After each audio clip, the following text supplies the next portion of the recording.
Hello friends, welcome to my channel. இன்றைக்கி சூப்பரான ஒரு சிக்கன் மசாலா பவுடர் தான் பார்க்க போகிறோம். ஒரு தடவை இந்த மாதிரி ஃப்ரெஷ்ஷாக சிக்கன் மசாலா அரைச்சி பாருங்கள். டேஸ்ட்டும் ஃப்ளேவரும் அட்டகாசமாக இருக்கும். சிக்கனை வச்சு செய்கிற எல்லா ரெசிபிக்குமே இந்த பவுடரை நீங்கள் யூஸ் பண்ணலாம். ஒரு தடவை இந்த சிக்கன் மசாலாவை அரைச்சி வச்சுக்கிட்டிங்கன்னா திரும்ப கடையில் வாங்கவே மாட்டீங்க.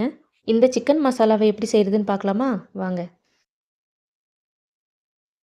எல்லா பொருளையும் சேர்த்ததுக்கப்புறமா அடுப்பு ஆன் பண்ணிக்கோங்க. இப்போ ஒரு பேனில் நம்ம எல்லா பொருளையும் சேர்த்துக்கலாம். அரை கப் மல்லி விதையை சேர்த்துக்குங்க. 2 டேபிள் ஸ்பூன் சீரகம் சேர்த்துக்குங்க. எல்லா பொருளையும் நான் எடுத்துருக்கிற அதே அளவில் எடுத்துக்குங்க. அதிகமாகவோ குறைவாகவோ எடுத்துடக்கூடாது. மிளகு 1 டேபிள் ஸ்பூன் சேர்த்துக்குங்க. சோம்பு 2 டேபிள் ஸ்பூன். கரெக்டான அளவுகளில் எடுக்கும்போது நமக்கு சிக்கன் மசாலா கடைகளில் கிடைக்கிற மாதிரி பர்ஃபெக்டாக வரும். 20 கிராம்பு சேர்த்துக்குங்க. பட்டை 10 பீஸ் சேர்த்துக்குங்க. 10 ஏலக்காய் சேர்த்துக்குங்க. நான் பெரிய ஏலக்காயாக இருக்கிறதுனால 10 எடுத்திருக்கேன். சின்னதாக இருந்தால் நீங்கள் 2 எக்ஸ்ட்ரா கூட சேர்த்துக்கலாம். 3 ஸ்டார் அனீஸ் சேர்த்துக்குங்க. 2 பிரிஞ்சி இலையை கட் பண்ணி சேர்த்துக்குங்க. இப்போது அடுப்பை ஆன் பண்ணிவிட்டு மீடியம் ஃப்ளேம்லேயே வச்சு வறுத்துக்குங்க. கலர் லைட்டாக சேஞ்ச் ஆகணும், ரொம்ப கருகி போயிடக்கூடாது.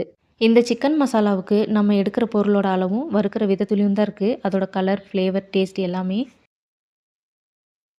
நல்ல ஃப்ளேவர் வர டைமில் 2 கொத்து கருவேப்பிலை இதில் சேர்த்துக்குங்க.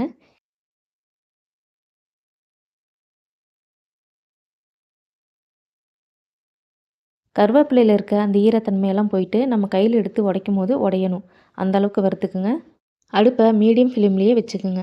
நம்ம ஏற்கனவே எல்லா பொருளையும் சேர்த்து வறுத்துருக்குறோம். அந்த ஹீட்லேயே இந்த கருவேப்பிலை சீக்கிரமாக ட்ரை ஆயிரும். இப்போ இந்த வறுத்த பொருளை எல்லாம் ஒரு அகலமான பிளேட்டுக்கு மாற்றிடலாம். 20 காஞ்ச மிளகாய் சேர்த்துட்டு அதையும் நல்லா வறுத்துக்குங்க. இந்த மிளகாய் காரம் கம்மியாக இருக்கிறதுனால நான் 20 சேர்த்துருக்கேன். காரம் அதிகமாக இருக்கிற மிளகாவாக இருந்தால் நீங்கள் 15 மிளகாய் கூட சேர்த்துக்கலாம்.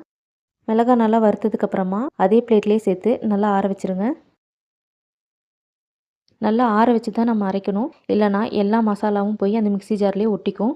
சிக்கன் மசாலா பவுடராக இல்லாமல் ஈரப்பதமாக ஆகிடும்.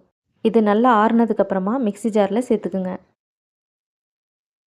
நம்ம மிளகாயை கையில் எடுத்து உடைக்கும் போது இந்த மாதிரி உடையணும். இப்போ இது அரைக்கிறதுக்கு தயாராக இருக்குது. இப்போ இதை நல்லா அரைச்சிக்குங்க. அரைச்ச மசாலாவை ஒரு அகலமான பிளேட்டில் ஆற வச்சுருங்க. இது நல்லா ஆறணும். ஆறுனதுக்கப்புறமா ஒரு ஏர்டைட் கண்டெய்னரில் ஸ்டோர் பண்ணி வச்சுக்கோங்க. ஃப்ரீசரில் வச்சிங்கன்னா இந்த மசாலா 1 வருஷம் வரைக்கும் கூட கெட்டு போகாமல் இருக்கும்.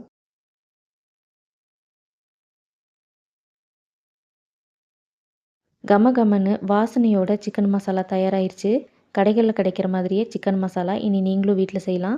சிக்கனை வச்சு நீங்கள் எந்த ரெசிபி பண்ணாலும் இதை சேர்த்து செஞ்சு பாருங்கள். டேஸ்ட் அட்டகாசமாக இருக்கும். கண்டிப்பாக இந்த சிக்கன் மசாலா பவுடரை நீங்களும் வீட்டில் செஞ்சு பாருங்கள். செஞ்சு பார்த்துட்டு எப்படி இருக்குன்னு கமெண்ட்ஸில் சொல்லுங்கள். மறக்காமல் உங்கள் ஃப்ரெண்ட்ஸ் அண்ட் ஃபேமிலிக்கு ஷேர் பண்ணிவிடுங்க. நம்ம சேனலை சப்ஸ்கிரைப் பண்ணாதவங்க சப்ஸ்கிரைப் பண்ணிக்கோங்க. பக்கத்தில் இருக்க பெல் ஐக்கானையும் கிளிக் பண்ணிவிடுங்க. இந்த மசாலாவில் சேர்த்துருக்க எல்லா பொருளோட அளவையும் டிஸ்கிரிப்ஷனில் கொடுத்துருக்கேன், போய் செக் பண்ணி பாருங்கள். இன்னொரு நல்ல வீடியோவோட வர வரைக்கும் பாய்.